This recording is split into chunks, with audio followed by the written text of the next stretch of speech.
বিশ্বের খবর যখন বদলে যাচ্ছে প্রতিক্ষণে, আমরা আসছি সত্যের পথে, নির্ভীক কণ্ঠে।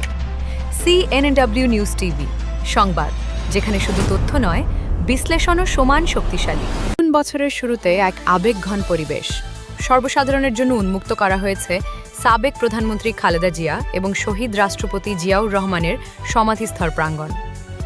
সূর্য ওঠার সঙ্গে সঙ্গেই দলীয় নেতাকর্মী ও সাধারণ মানুষের ঢল নামে জিয়া উদ্যান এলাকায়।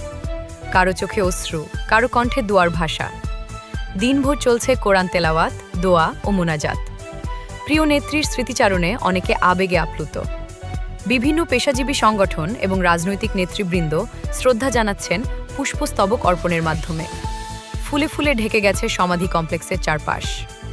শোক, শ্রদ্ধা আর ভালোবাসায় এক অনন্য পরিবেশের সাক্ষী আজ এই সমাধিস্থল। ইতিহাসের পাতায় অমলিন হয়ে থাকবে এই স্মরণীয় মুহূর্ত।